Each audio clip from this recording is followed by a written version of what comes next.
야구야구 김영준입니다. 야구에서 삼진의 이니셜은 S가 아니라 K입니다. 뉴욕 매치 팬들은 드와이트 구든이 삼진을 잡을 때마다 벽에 K를 붙이기 시작했고 구든의 별명은 닥터 K가 됩니다. 매치 팬들은 닥터 K도 길다며 닥으로 부르기 시작합니다. 로이 할러데이는 서부시대 총잡이 닥 할러데이 때문에 닥이 됐고 로버츠 감독은 샌디에고 코치 시절 선수들이 정신과 전문의와 대화하는 것 같다며 닭이라 부르기 시작합니다. 300K는 잡아본 적이 없지만 삼진을 누구보다도 사랑했던 클레멘스는 부정한 방법으로 탈삼진 역대 3위가 됐고 내 아들의 이름을 코비, 코리, 케이시, 코디로 짓습니다. 코디는 메이저리그 선수가 됩니다. 재밌는 우연은 지난해 양리그 탈삼진 1위에 오른 선수들이 S로 시작하는 스코볼과 세일이었다는 겁니다. 스넬은 9이닝당 탈삼진이 세일을 제치고 1000이닝 투수 역대 1위이며 지지난해 281개를 잡아내 스몰츠의 팀 기록을 경신한 스트라이더가 돌아옵니다. 스킨스는 강력한 사이영 후보이며 센가가 다시 풀시즌을 치르고 사사키가 데뷔합니다. 최근 가장 떠오르는 구종은 S로 시작하는 스플리터입니다.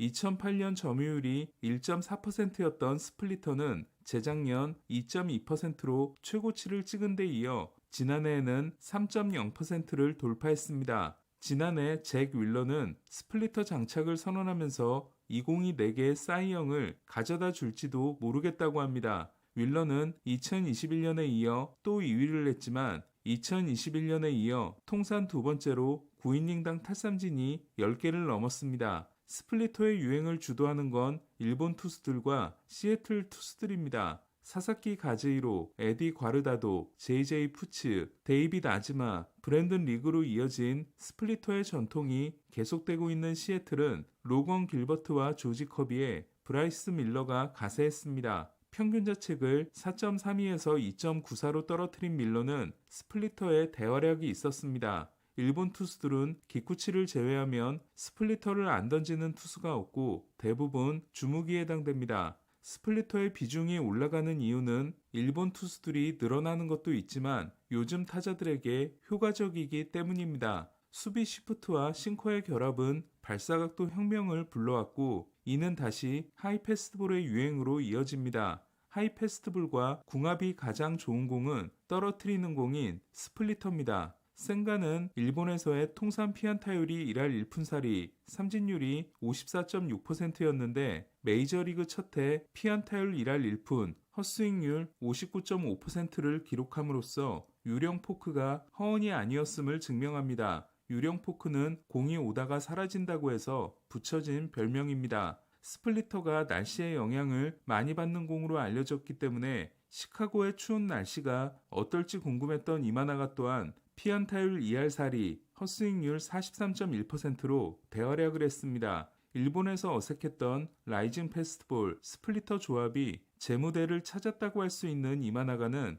지난해 던진 792개의 스플리터가 2008년 이후 좌한 통산 순위에서 5위에 올랐습니다. 6위는 통산 710개를 던진 오카지마로 메이저리그의 좌한 투수들은 서클 체인지업을 던지지 스플리터를 던지지 않습니다. 스플리터로 분류되지 않지만 스플리터를 던지는 투수가 있습니다. 폴 스킨스의 스플링커입니다. 멀리는 케빈 에이피어, 최근에는 그렉 홀랜드의 슬라이더가 스플리터처럼 떨어진다고 해 스플라이더로 불렸던 것처럼 스플링커는 스플리터처럼 떨어지는 싱커, 싱커처럼 빠른 스플리터를 의미합니다. 스킨스는 대학 시절 스플리터를 던질 수 있었지만 슬라이더 하나면 됐기 때문에 포심과 슬라이더만 던졌고 투피치 투수라는 오해를 받았습니다. 루이지애나 주립대의 칼리지 월드시리즈 우승을 이끈 스킨스는 피츠버그의 1순위 지명을 받은 후 피칭을 재개합니다. 어느 날 스킨스는 캐치볼을 하면서 스플리터를 던졌는데 실수로 중지부터 떨어졌고 특이한 움직임을 찾아내게 됩니다. 마리아노 리베라가 라미로 멘도사와 캐치볼을 하다 실수로 커터를 찾아낸 것과 비슷한 일화라 할 수 있습니다. 처음에는 스플리터였다가 싱커로 표기되고 있는 스킨스의 스플링커는 낙폭과 수평 움직임이 윌러의 스플리터와 유사합니다. 차이가 있다면 윌러의 스플리터가 평균 86.2마일인 반면 스킨스의 스플링커는 메이저리그의 싱커 평균보다 빠른 94.0마일이라는 겁니다.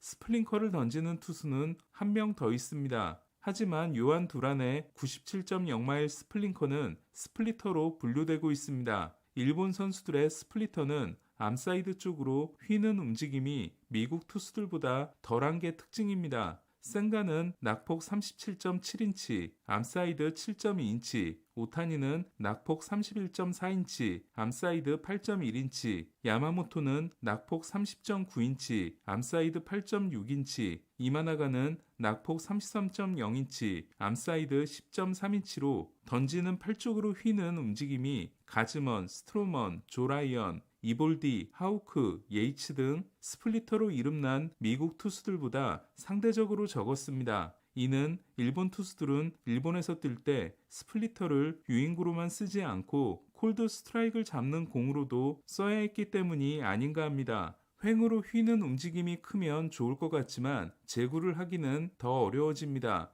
올해가 새로운 스플리터의 해가 될지도 모르는 이유는 사사키가 등장하기 때문입니다. 사사키는 수직으로 떨어지는 움직임이 엄청났던 대마신 사사키 가지히로의 포크볼을 재현했다는 평가를 받을 정도로 스플리터가 수직으로 떨어지고 있습니다. 덕분에 사사키는 스플리터의 제구가 최고라는 평가를 받고 있고 피안타율, 삼진율, 볼넷 허용률이 야마모토를 앞서고 있습니다. 스플리터의 일본 성적을 비교하면 피안타율은 야마모토 1할 오픈, 사사키 1할 오리, 삼진율은 야마모토 34.6, 사사키 54.2, 볼넷은 야마모토 5.4, 사사키 3.5로 사사키가 월등히 우위였습니다. 삼진율과 피안타율은 센가의 일본 성적에 필적하기 때문에 미국 스카우트들은 사사키의 스플리터에 80점 만점을 주고 있습니다. 사사키의 관건은 하이패스볼을 던질 수 있느냐입니다. 이마나가는 91.7마일인데도 회전수와 수직 무브먼트가 뛰어나 하이패스볼을 던질 수 있었고 스플리터의 위력도 극대화됐습니다.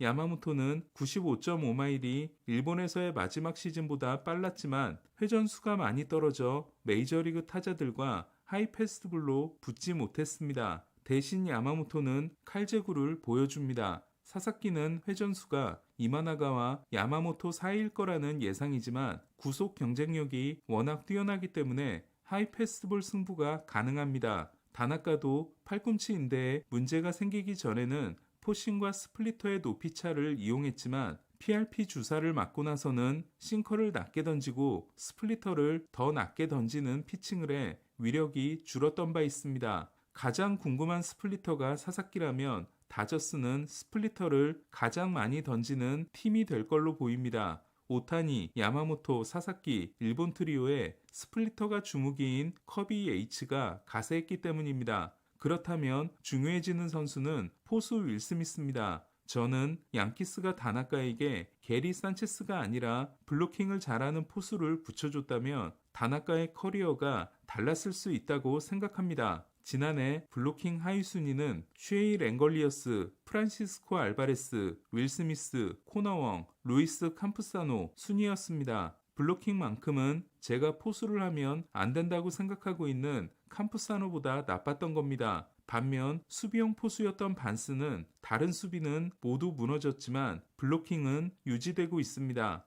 야마모토가 반스일 때 1.29, 스미스일 때 3.77을 기록한 건 2차일지도 모르겠습니다. 하지만 반스가 마스크를 많이 쓰는 건 공격력 약화를 의미하기 때문에 결국 스미스가 블로킹 능력을 개선해야 합니다. 야마모토는 모두 스미스와 호흡을 맞춘 PS에서 마지막 3경기를 호투했습니다. 올해는 S로 시작하는 투수들과 S로 시작하는 구종회가 될 수 있을까요? 일본 선수들이 점점 늘어나면서 미국과 일본의 야구가 섞이고 있다는 느낌이 듭니다. 야구야구 김영준이었습니다.